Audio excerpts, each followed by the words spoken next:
오늘 우리가 읽은 말씀은 요한복음 21장 1절부터 14절까지의 말씀이고요. 설교의 제목은 부활의 주님과 먹는다입니다. 조금 더 부연하자면 부활의 주님과 함께 먹는다고요. 또 조금만 더 부연하자면 부활의 주님과 함께 먹으며 산답니다. 그게 오늘 이 말씀을 통해서 우리에게 전하시려는 주님의 메시지라고 믿습니다. 21장 1절부터 14절까지 말씀을 쭉 읽어보면요, 저는 어렸을 때 좀 그랬던 것 같아요. 요한복음 21장 1절부터 14절까지 읽으면 괜히 생각나는 게 있습니다. 뭐냐 하면 아이들이, 고등학교 아이들은 좀 그래요. 학교에서 야간 자율학습 하라 그러면 도망가는 걸 좋아해요. 그래서 도망갑니다. 도망가면 뭐 극장도 가고 뭐 먹으러도 가기도 해요. 근데 밤에 나가서 아이들이 돌아다니면 바깥에 약간 그 뭐라 해야 되죠? 깡패 같은 사람들이 있어요. 아이들이 놀다가 잡혔어요. 그래서 깡패한테 얻어맞고 터지고 있는데 누가 오죠? 학생주임 선생님이 오셔요. 깡패들은 쫓아내고 애들은 학생주임 선생님 보니까 어떻게 해요? 개면 쫓고 미안하고 그러면 학생주임 선생님이 툭툭 불러다가 너희들 괜찮아, 뭐 먹을 거라도 좀 먹자 그러면서 떡볶이집이나 튀김집 데려가서 떡볶이를 먹이는 이야기가 여기 21장 1절부터 14절 이야기 같아요. 느낌이 그래요. 이 사람들은 왜 여기 디베라 바닷가에 가서 고기를 잡고 있을까? 부활의 주님 만났으면 뭔가 달려나가서 복음을 증거해야 되고, 예수님의 제자들, 사도들입니다. 이 사람들 해야 될 일이 분명히 있는데 해야 될 일을 놔두고 가서 고기 잡고 있다가, 그러니 밤새 고기를 잡아도 한 마리도 못 잡고 생고생하다가, 그렇게 고생하고 있는데 주님이 오시니 개면쩍죠. 개면쩍고 부끄럽고, 그래서 예수님이 그래도 어떻게 하는 거예요? 먹을 거 먹으라고 떡볶이 사주는 것처럼 와서 어깨를 툭툭 뚫기면은 뭐 땅바닥에다가 그렇게 괜히 손가락으로 이렇게 하면서 나뭇가지로 그냥 괜히 땅 지익지 그으면서 고개 숙이고서 떡죽볶이 아니면 떡 조금 먹는 그런 그림이 저는 여기 21장 1절부터 14절인 줄 알았었습니다. 근데 이제 본문을 읽어보니까 그게 아닌 것 같아요. 21장 1절부터 14절까지는요, 개면적인 이야기 아니면 부끄러운 이야기, 그래서 조금은 슬픈 이야기. 상황이 좀 그렇죠. 이 사람들이 고기를 잡으러 디베라 바닷가에 갔어요. 베드로가 고기 잡으러 가자 하고 밤새 잡지만 한 개도 못 잡습니다. 새벽녘, 시간은 어두운 시간이요. 밤새 바다, 그리고 새벽녘 해변에 피어져 있는 모닥불, 그 앞에 모여있는 사람들 보면 뭔가 조금 어둡습니다. 그리고 침울해 보여요. 하지만 어둡고 침울한 상황인 건 맞아요. 밤새 고생하고 고기는 하나도 없습니다. 해변에는 무슨 대단한 LED 조명이 번쩍거리는 건 아니에요. 그냥 새벽에 모닥불 하나, 숯불 하나 피어져 있는 어두침침한 새벽녘의 해변가, 거기에서 남정네들 8이 모여서 밥을 먹고 있어요.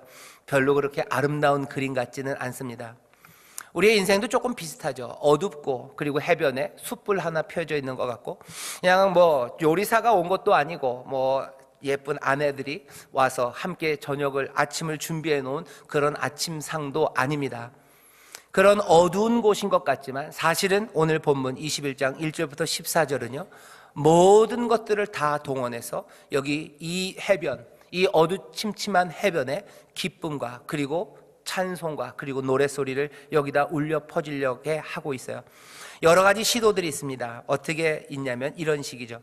예수님께서 5절에 보면요, 이 사람들을 부르셔요. 이 사람들을 부르실 때 야 이 녀석들아 라고 부르지 않아요. 학생 주임 선생님이 야 이 자식들아 라고 부르는 부르심이 아닙니다.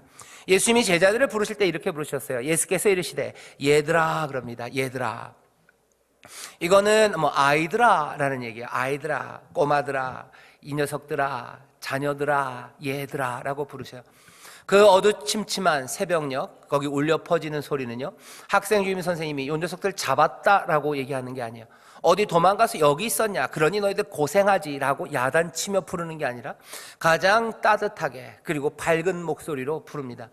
오늘 여러분들의 상상을, 혹시 여러분도 저처럼 요한복음 21장 1절부터 14절이 그렇게 약간 칙칙하고 개면쩍고 땅바닥에 손가락으로 괜히 이렇게 찍찍 그으면서 그냥 몰래 떡 한 조각 먹고서 소리내서 씹지도 못하고 꼴딱꼴딱 그냥 그렇게 먹어야 되는 상황이라고 생각한다면 생각을 바꾸셔요. 예수님이 제자들을 부르실 때 야단치는 목소리로 부르시지 않은 겁니다. 얘들아, 가장 사랑스러운 목소리로, 어쩌면 가장 낭랑한 목소리로 그 새벽 바다를 깨뜨리시는 거예요. 새벽 바다 가운데 울리는 소리는 밝은 소리입니다. 무슨 소리랑 비슷해요? 영창 피아노예요. 밝은 소리, 맑은 소리, 영창 피아노 같은 소리로 거기를 가득 채우셔요. 얘들아 부르십니다.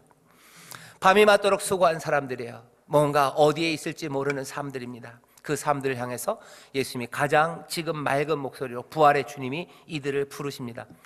부르시는 그 소리를 사람들은 들어요. 그리고서는 배 오른편에 그물을 던지라죠. 뭔가 침울하고 학생 주임이 왔으면 안 했을 거예요. 하지만 그 목소리가 이 사람들로 하여금 배 오른편에 그물을 던지게 해요. 그물을 던졌더니 고기가 많아 그물을 들 수 없습니다. 이건 뭐예요? 기쁨이에요. 밤이 맞도록 수고했지만 고기 한 마리 잡지 못했는데 해변가에 있는 맑은 목소리 하나가 우리로 하여금 여기 오른편에 그물을 던지래요. 던지고서 건져봤더니 뭐가 나옵니까? 그물을 들 수 없을 만큼 고기가 많이 잡혀요. 반응은 뭡니까? 기쁨이에요. 놀람입니다. 기대하지 못했던 것들이 일어났어요. 우리의 삶에 그 어두웠던 밤, 그리고 지나고 그 어수룩한 어슴푸레한 그 새벽녘에 기대하지 않았던 일이 생깁니다. 그러면 거기에 대한 반응은 뭐예요? 기쁨이에요. 놀라움입니다. 여기 이 해변은 낭낭한 목소리가 부르는 그 따뜻함과 그리고 그 놀라운 기대하지 않았던 일들이 일어난 그 소망, 그리고 그 기쁨이 가득해요. 게다가 예수의 사랑하시는 그 제자가요, 베드로에게 말합니다. 뭐라고요? 주시다, 주시다, 주님이시다 얘기해요. 이것도 마찬가지예요. 몰래 학생주임 선생님 도망가서 영화 보러 갔다가 야간 자율학습 땡땡이 치고 영화 보러 갔다가 영화관에서 어이구 학생주임이다 라고 하는 게 아니에요. 사랑하는 주님입니다. 도마가 고백한 것처럼 나의 주, 나의 하나님이라고 감격으로 고백했던 바로 그 고백이에요. 주님이시다라는 거예요. 주님이시다. 갑자기 심장은 뛰기 시작하는 거예요. 심장은 뛰고 기쁨으로 가득합니다. 그러니 베드로가 어떻게 해요? 그 바다로 뛰어들어요. 너무너무 좋아서 그래도 뭔가 예는 갖춰야 돼요. 주님이시니까 예는 갖춰야 되지만 가고 싶은 마음이 많죠. 그러니 고기 잡느라고 우통 벗고 있다가요, 주님이라니까 겉옷을 입습니다. 그리고 물에 뛰어들어요. 너무 사람이 좋고 기쁘면요 정신이 없어요. 일에 선우가 왔다리 갔다리 하죠. 그래서 괜히 즐겁고 행복한 잔칫날 이상하게 생선전이 타는 건 마음이 급하기 때문입니다. 베드로가 그래요. 사실은 물에 뛰어들려면 입던 옷도 벗고 뛰어들어가야 되죠. 그렇죠? 수영복으로 갈아입나요? 그렇진 않죠. 옷을 벗고 뛰어들어가야 되는데 베드로는 반대예요. 벗고 있다가 옷을 입고 그 앞에 뛰어들어갑니다. 뭐예요? 기쁨이에요. 즐거움이에요. 빨리 가야 돼요. 주님이 거기 있습니다. 그러니 헤엄쳐서 가요. 겉옷을 입고 헤엄치니 그렇게 빨리 갈 수도 없을 것 같아요. 다른 제자들은 육지에서 산 거가 불과 한 50간쯤 되므로 작은 배를 타고 고기 든 그물을 끌고 와서 그리로 가요. 즐거움으로 가는 겁니다. 여기 사람들이 여기 도망쳐 왔다고, 몰래 왔다고 생각하는 건 우리의 오해입니다. 마태복음 28장에 보면요, 예수님께서 부활하신 후 제자들에게 나타나셔서 제자들에게 얘기해요. 제자들아, 얘들아, 너희들 갈릴리로 가라. 갈릴리로 가라. 너희들 갈릴리로 가라.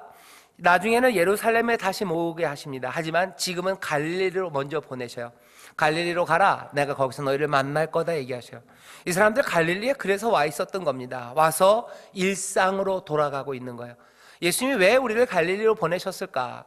아마 명확하게 알았는지 아닌지는 모르지만 이 사람들은 늘 하던 그 일상 가운데 있어요. 그리고 그 일상 가운데로 예수님이 찾아오시고 그 예수님이 찾아오셔서 이 사람들에게는 기쁨과 그리고 즐거움, 행복이 가득해요. 힘든 밤이 지나고 아무것도 얻을 수 없는, 어쩌면 늘 그랬던 일상처럼 오늘도 망쳤나 보다 하는 그 일상 가운데 예수님이 오신 겁니다. 많은 고기를 잡게 하시고 낭낭한 목소리로 그렇게 따뜻하게 부르시고, 그리고 제자들은 주시다 하는 말에 그 앞으로 달려갑니다. 달려가 보니 예수님은 아니나 다를까 이전에 하셨던 것처럼 제자들을 위하여 먹을 것을 준비해 놓으셨어요. 떡을 준비해 놓으셨습니다. 그리고 물고기를 준비해 놓으셨어요. 제자들이 딱 보고 눈이 번쩍 떠져요. 이건 어디선가 봤어요? 떡과 물고기입니다. 오병이어가 생각나요. 갈릴리 그 바닷가 그 넓은 평원에서 소 5,000명, 남자만 5,000명을 먹였던 그 풍성했던 능력과 그리고 우리를 배불리 먹이셨던 그 놀라우신 은혜의 주님, 그 은혜의 주님이 바로 우리의 삶 가운데 찾아오셔서 그 해변가에 지금 식탁을 마련해 놓으신 거예요. 이 사람들은 즐겁습니다. 요한복음 21장 1절부터 14절이 여기 도망가다 잡힌 학생들 이야기가 아니에요. 부활의 주님을 만납니다. 그리고 부활의 주님은 이전에도 그랬던 것처럼 먹을 것들을 베풀어 놓으시고 그렇게 사랑스레 부르시고 그들의 삶의 필요를 놀랍게 채우셔요. 잡아놓은 물고기를 보니 세어보니 153마리입니다. 너무너무 많아서 어떻게 들 수도 없지만 그물은 찢어지지 않아요. 풍성합니다. 넘치도록 있습니다. 전에 없었던 일입니다. 이런 일은 전에 없었어요. 예수님께서 사역을 시작하실 때, 예수님이 돌아가시기 전에, 부활하시기 전에, 예수님의 말씀이 육신이 되어 이 땅에 거하실 때 첫 번째 했던 기적, 그 기적이 생각나요. 가나의 혼인잔치입니다. 물을 아구까지, 큰 항아리 아구까지 찰랑찰랑 채워 넣으셨어요. 넘치도록 채워 놓으시고 그 모든 물들을 포도주로 바꿔 놓으셨어요. 연회장이 먹어보던 얘기합니다. 이 좋은 것들을 여태 가지고 있다가 이제 풀어 놓으셨냐고. 전에는 이런 일 없었는데 어떻게 이런 일이 있냐고. 그리고는 온 혼인잔치는 즐거움과 기쁨으로 가득 차요. 연회장도 즐겁고 손님들도 즐겁고 예수님도 즐겁고 어머니도 즐겁고 함께한 모든 이들이 전에 없었던 풍성한 은혜와 선물로 즐거워합니다. 여기 이 153마리의 물고기들 전에 없었어요. 가득히 찬 큰 고기입니다. 멸치 같은 걸로 153마리 아니래요. 큰 물고기로 153마리입니다. 가득히 가득 찬 큰 물고기 153마리로 그 그물을 가득 채우셨으니 이 사람들은 뭐요? 기쁘고 즐겁습니다. 이 디베랴 바닷가 그곳은 이제 기쁨의 도가니가 돼요. 하나 이상한 게 아니라요, 여러분들이 이해를 그렇게 하셔야 돼요. 이 12절 보면 예수께서 가라사대 와서 조반을 먹으라 하시니 제자들이 주신 줄 아는 거로 당신이 누구냐 감히 묻는 자가 없더라. 이 말이 꼭 학생주임인 줄 알기 때문에 학생주임이셔요? 라고 묻지 못하고 그냥 기죽어서 먹고 있더라 라고 이해하면 여기 본문, 오늘의 본문을 조금은 잘못 이해하시는 것 같아요. 제자들은 주신 줄 압니다. 그러니 당연히 즐겁습니다. 그러니 감히 일부러 물어봐야 될 필요가 없어요. 물을 필요 없습니다. 주님이셔요. 기쁨으로 먹습니다. 기쁨으로 먹는 그 자리에서 예수님께서는 떡을 가져다가 저에게 주시고 생선도 그와 같이 주셔요. 이 일은 예수님께서 죽은 자 가운데서 살아나신 후 세 번째로 제자들에게 나타나신 사건입니다. 오늘 우리가 여기 요한복음 21장 1절부터 14절의 말씀을 읽어요. 이 말씀은 그냥 괜히 한 가지 에피소드를 우리에게 전해주는 건 아닙니다. 이 말씀은 분명한 목적이 있습니다. 예수님께서는 제자들을 사랑하시는데 끝까지 사랑하셔요. 그 12명만이 아니라 그 제자들을 통해서 예수님을 믿게 된 저와 여러분, 우리까지 끝까지 지금까지 여전히 우리를 사랑하셔요. 12명만 제자가 아닙니다. 우리도 예수님을 따르는 사람들이에요. 예수님 우리를 사랑하시는데 예수님은 우리의 질문들을 아셔요. 우리의 질문은 뭡니까? 이런 질문이죠. 늘 성경을 읽을 때마다 갖게 되는 질문입니다. 예수님, 이제는 안 계시는데 우리는 어떻게 살까요? 예수님 안 계시는데 우리는 어떻게 살까? 예수님이 안 계실 때 우리의 삶은 어떤 모양일까? 도대체 우리는 어떻게 이 핍박과 사람들의 여러 가지 미움들, 그것들을 견뎌내면서 또 주님께서 우리와 함께 하신다는데 그 함께 하심은 어떻게 경험될까? 그것들이 늘 궁금합니다. 우리는 바라죠. 말씀이 육신 되신 예수님께서 2000년 전처럼 우리 옆에 있었으면 제일 좋겠어요. 우리가 배고프고 힘들면 주님께서 먹을 것들을 주시고 내 질병 주님께서 안수해서 고쳐주시고 내가 마음에 많은 의문과 그리고 궁금증이 있을 때 예수님 가르쳐 주시고 내가 잘 몰라서 헤매면 주님께서 또 가르쳐 주시고 그렇게 주님과 함께 동행하며 살면 얼마나 좋을까 생각합니다. 예수님이 그거 아셔요. 그래서 주시는 대답이 요한복음 13장서부터 17장까지 무려 5장에 걸쳐서 예수님이 설명하셔요. 요한복음이 21장까지 있습니다. 그러니 요한복음의 거의 5분의 1을 우리를 위해서 써놓으셨어요. 거기에 주신 말씀은 두 가지입니다. 하나는 우리에게 주시는 소망의 말씀들이에요. 그리고 내가 너희와 함께 하겠다는 임재의 약속들을 주십니다. 내가 없어도 너에게는 소망이 있고 내가 너희와 함께 육신으로 없어도 내가 너희와 함께 하겠다고 약속하시죠. 내가 이 땅에 말씀이 육신이 되어 있을 때나 이제는 십자가에서 죽고 부활하시고 하늘에 승천하시는 영광을 얻은 후에나 2000년 전이나 지금이나 아니 앞으로 1000년 후에라도 주의 소망의 말씀과 임재의 약속은 그대로 이루어질 거라는 걸 오늘 이 본문이 우리에게 알려줘요. 어떻게 알려줍니까? 21장 1절에 보면 이렇게 돼 있어. 그 후에 예수께서 디베랴 그 바다에서 제자들에게 나타난대요. 그 후가 얼마나 오랜 후인지 모릅니다. 앞에 도마에게 나타난 것은 안식 후 첫날이 지나고 여드레가 지나서요. 처음에 제자들이 두려워 떨고 문을 잠고 있을 때 모였을 때는 안식 후 첫날 그 저녁입니다. 막달라 마리아에게 나타나셨을 때는 안식 후 첫날 그 이른 아침이었어요. 하지만 디베랴 이 바다에 나타나셨을 때는 언젠지 시간을 일부러 안 정해놨어요. 뒤에는 세 번째 나타났다라고만 말씀하시지 언젠지 모릅니다. 언젠지 몰라요. 언제인지 모르는 그 시간, 그 후에 예수님이 부활하셨습니다. 그리고 그 후에요. 그 후라는 모든 시간 안에는 지금 우리의 시간도 포함되어 있어요. 그리고 예수님 어디? 디베랴 그 바다, 거기 일상을 살아가는 그 사람들에게 나타납니다. 오늘 본문이 우리에게 알려주시는 거는요, 여기 지금을 살고 있는 우리들, 2019년 인천에서 살고 있는 우리들, 그 후의 시간임이 분명해요. 그리고 여기 이곳은 디베랴 바다처럼 우리가 일상을 살아가고 있는 곳이 분명합니다. 우리의 삶 가운데 예수님이 없다고 얘기하지 마셔요. 예수님께서 멀리 계시니 우리는 어떻게 살 건지 궁금해하는 분들에게 대답하는 거예요. 디베랴 바다 그 후에 고기를 잡고 있는 디베랴 바다 그 슬픔과 지침과 그 피곤한 그곳에 그 해변에 주님 오신 것처럼 지금 2019년 인천에서 수고하고 애쓰고 그리고 삶에서 아무것도 건지지 못해 지쳐있는 우리들에게 부활의 주님 여전히 함께 하시는 그 약속 그대로 우리를 찾아오시는 줄 믿습니다. 오늘 이 말씀을 듣는 거예요. 주님은 우리를 찾아오셔요. 제자들에게 그 후에 디베랴 바다에서 고기 잡는 그들에게 오셨어요. 그렇다면 내가 밤새 수고해도 얻은 것 없고 수고하고 무거운 짐진 자처럼 살아가고 내가 꿈도 잃어버리고 어쩌면 망연자실한 내 삶 가운데 부활의 주님이 오십니다. 육신이 되어 거하시는 예수님 안 계셔도 우리는 그 함께 하신다는 약속의 부활의 주님, 그 주님이 우리를 찾아오심, 그 믿음, 그 소망을 이 말씀 가운데서 붙잡아요. 다시 한번 옆에 있는 분들에게 주님이 우리에게도 오십니다 얘기하시죠. 주님 우리에게도 오십니다. 아멘. 우리에게도 오셔요. 부활의 주님 우리에게도 오십니다. 그 후에 디베랴 바다에도 가셨는데 왜 여기 못 오십니까? 주님 오셔요. 소망의 약속을 주신 거 그대로 오십니다. 내가 너희와 함께 한다는 약속 그대로 오십니다. 내 삶, 내가 밤새 수고하고 아무것도 얻은 건 없는데 오셔요. 근데 질문이 하나 생기죠. 아이고, 여기 디베랴 바다에 있었던 사람들은 그래도 예수님의 제자들인데 예수님이 오신다면, 지금 오신다면 훌륭한 사람들에게나 오시겠지 나에게도 오실까?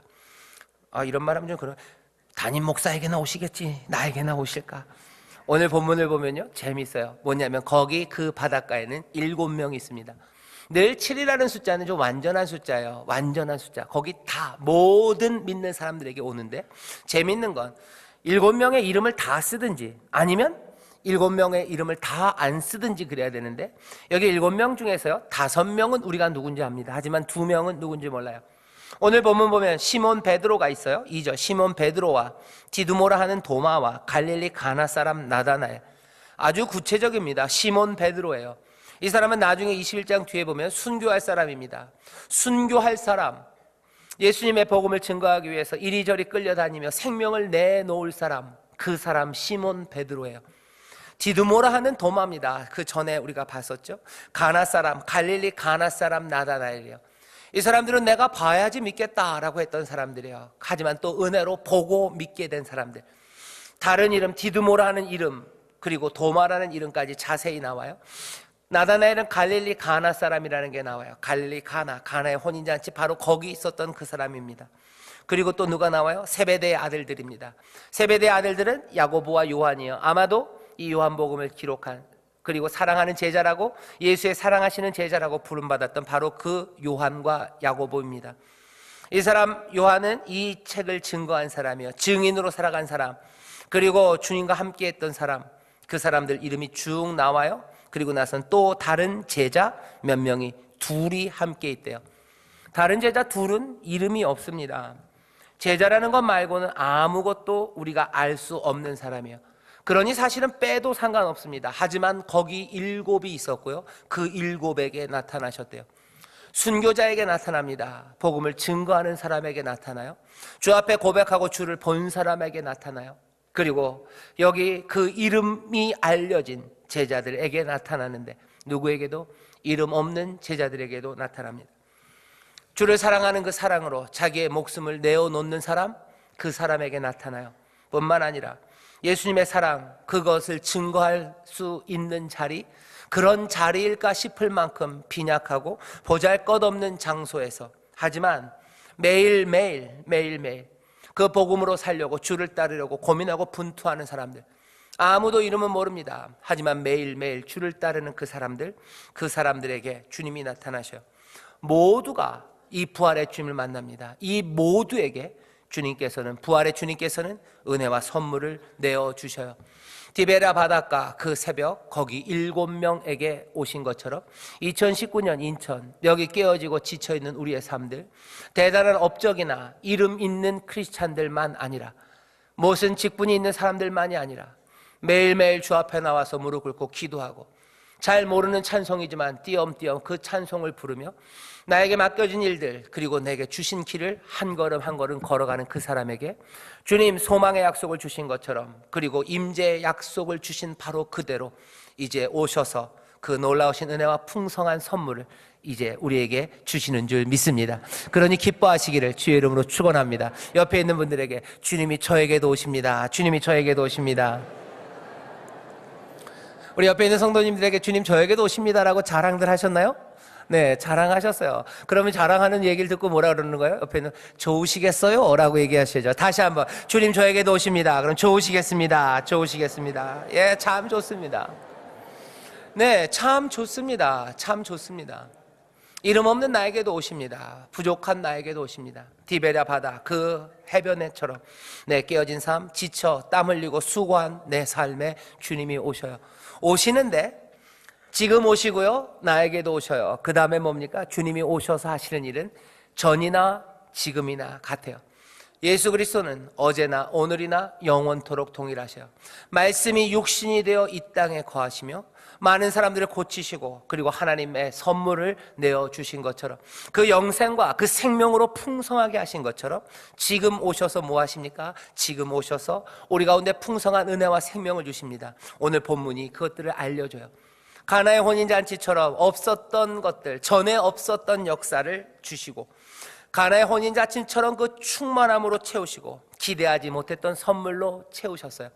오병이어 그 자리가 그랬습니다. 오병이어 그 자리에는 배불리 먹어요. 모두가 다 배가 빵빵해졌어요. 충만함입니다. 전에 그런 일 없었습니다. 오병이어 5,000명, 남자만 5,000명이 그 광야에 모여서 그런 일이 있을 거라고 기대하지 못했어요. 하지만 그 선물이 주님께로부터 그들에게 와요. 배고픈 자 먹이시고, 병든 자들 고치시고, 소망 없는 사람에게 소망을 주시고, 그리고 길을 잃은 사람들에게 갈 길을 보이셔요. 하늘의 생명으로 채우십니다. 그 선물을 전에도 주셨던 것처럼, 여기 디베랴 바닷가에 있는 이 제자들에게 주신 것처럼 오늘 우리에게 들으라고 그러는 거죠. 너희에게도 뭘 주신다고요? 풍성한 은혜와 선물을 주신다고 오늘 이 시간 말씀하시는 줄 믿습니다. 부활의 주님 우리에게 선물을 가져다 주셔요. 그리고 어떻게 하셔요? 오늘 본문 보면 주님께서는 그 은혜 가운데 우리와 함께 거하셔요. 어떻게? 먹습니다. 함께 먹어요. 우리의 기쁨은 더 충만해집니다. 그냥 선물이 택배로 온 게 아니라요, 부활의 주님이 오셔서 우리와 함께 먹으셔요. 함께 먹으셔요. 여기 본문 보면 자 와라, 먹을 거 준비해서 잘 먹어라, 난 간다 아니시고요. 여기 본문 보면 9절입니다. 육지에 올라보니 숯불이 있는데 그 위에 생선이 놓였고 떡도 있더라.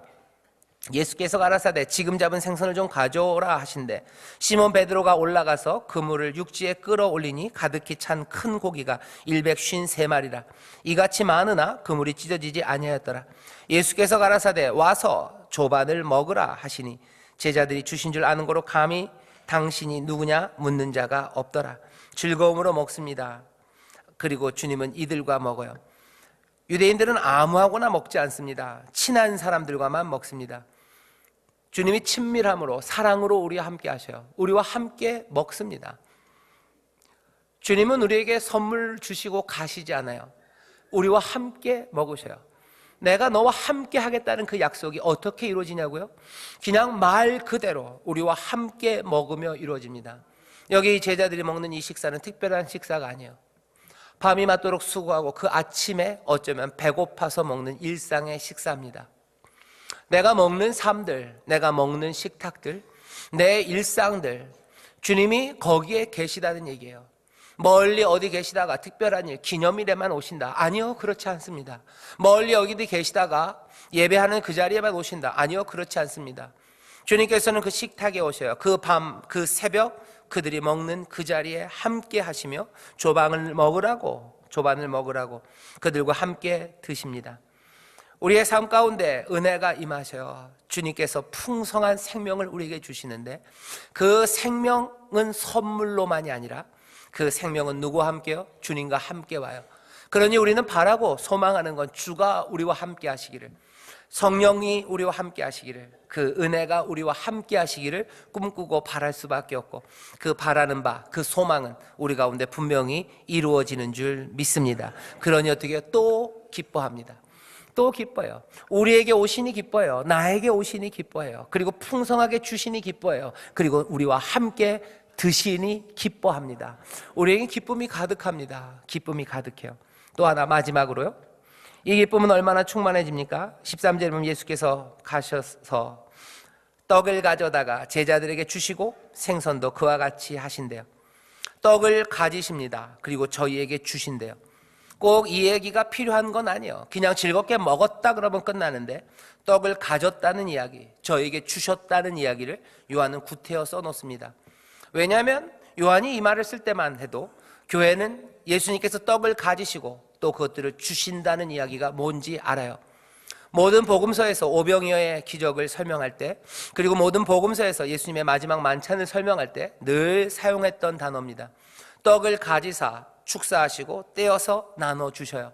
이건 예배의 맥락입니다. 성찬을 할 때도 그래요. 이따가 우리가 성찬할 때 고린도전서 있는 말씀을 제가 읽을 텐데요, 거기도 보면 떡을 가지사 축사하시고 떼어 우리에게 나눠주셨다고 돼 있어요. 바울도 그렇게 얘기합니다. 교회는 늘 예배할 때마다 그것들을 기억해요. 예수님께서 떡을 가지시고 하늘을 향하여 축사하시고 그 다음에 떼어서 나눠주셨어요. 여기 요한이 이걸 쓴 것은요, 예수님이 하신 일을 가만히 보니 바로 그때 떡을 가지사 그리고 나눠주셨어요.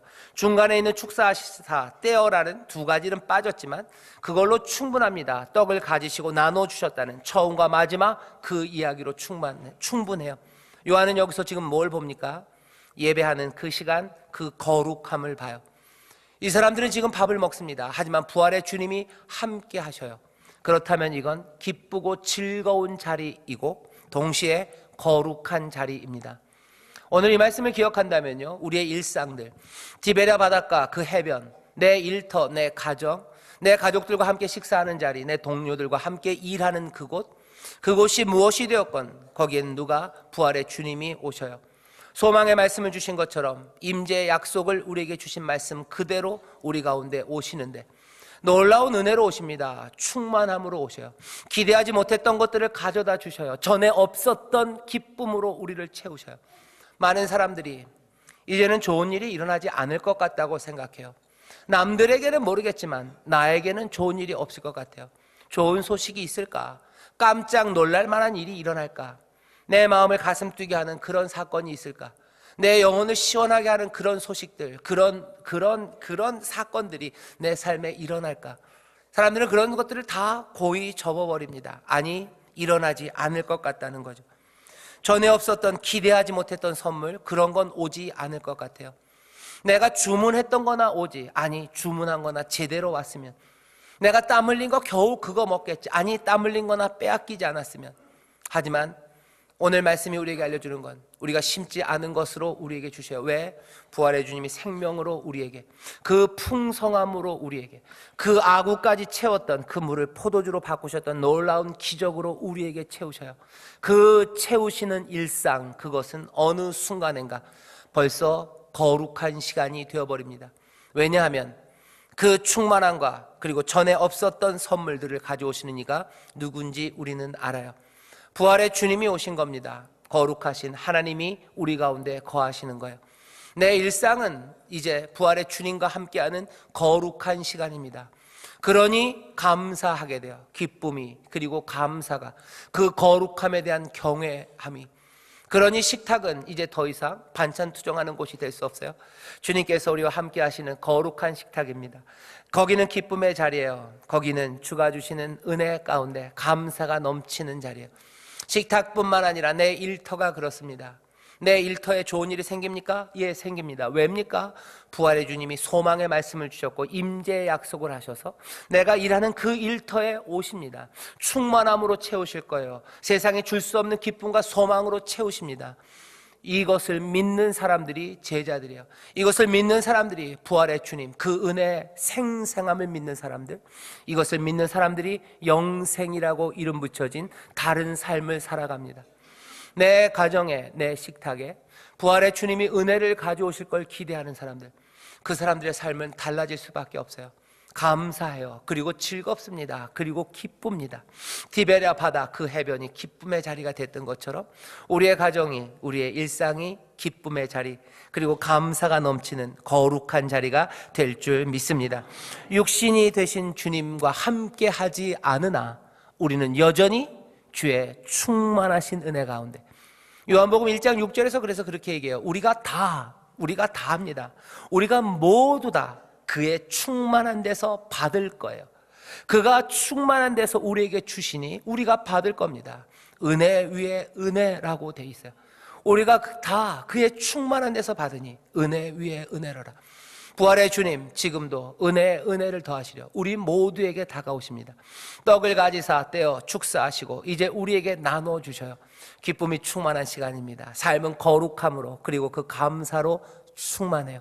여러분들의 가정에, 식탁에, 일터에, 그리고 어느 밤 혼자 울고 있는 그 시간, 그 해변가 그곳에 하나님께서 놀라우신 그리스도를 통하여 아버지의 귀한 선물을 우리에게 주십니다. 이것을 소망하고 믿는 사람들, 그 사람들이 영생을 누리는 사람들이고 그 사람들이 거룩한 사람들인 줄 믿습니다. 오늘은 그 은혜를 만끽하는 시간이요. 마음껏 드십시오. 그리고 마음껏 즐거워하십시오. 여기 그 떡과 그 잔을 우리에게 주셔요. 우리를 초청하십니다. 우리를 부르셔요. 여기 와서 먹으랍니다. 배불리 먹어라. 기쁨이 충만할 거다 얘기하셔요. 오늘 그 약속의 말씀을 디베랴 광야, 디베랴 그 바닷가에서 이루신 것처럼 오늘 이 인천 순복음교회 각각의 성전마다 주님께서 그 약속을 이루시려 주의 영으로 우리와 함께 하시는 줄 믿습니다. 이건 우리가 만든 거 아니에요. 주님께서 약속하시고 주님께서 제정하신 성찬입니다. 약속하신 바를 오늘 이루실 겁니다. 디베랴 바닷가 거기에서 약속을 이루신 것처럼 오늘 이 시간 우리 가운데 주께서 함께 하시며 주의 말씀을 이루셔요. 생명을 내어주십니다. 기쁨을 내어주십니다. 감사함으로 영접하시고 그 거룩함 가운데 여러분들의 심장이 뛰기 시작하기를 주의 이름으로 축원합니다. 주의 이름으로 축원합니다. 부활의 주님과 우리가 함께 먹을 겁니다. 그 생명을 영접할 겁니다. 여러분들의 삶에 주의 은혜와 선물이 가득하시기를 주의 이름으로 축원합니다. 기도하겠습니다. 하나님 아버지 감사합니다. 부활의 주님 멀리 계시지 않습니다. 약속하신 그대로, 소망을 주신 그대로 오늘 이 시간 우리에게 찾아오시는 줄 믿사오니 주여 감사함과 기쁨으로 영접하는 이들 그 생명으로 충만하게 하시고 그 채우시는 하늘의 모든 선물로 넘치게 하여 주옵소서. 즐거움으로 기대로 소망으로 나아가오니 성령님 이 성찬의 귀한 시간을 복되게 하시고 아버지 모두가 다 눈을 열어 주의 법의 귀한 것과 하늘의 소망을 보게 하시고 우리에게 가득가득 부으시는 그 약속의 말씀을 마음에 품어 믿음과 새로운 소망으로 일어서는 하나님의 자녀들 되게 하여 주옵소서. 이 시간 주와 함께 먹으니 기쁨이 충만하듯이 이제 주가 우리에게 주시는 선물로 우리를 채우시니 모든 치료와 구원과 회복과 삶의 풍성함이 넘치게 될 줄 믿습니다. 기적의 시간입니다. 주님 역사하여 주시옵소서. 은혜로 역사하여 주시옵소서. 감사드리며 예수님 이름으로 축복하며 기도하옵나이다. 아멘.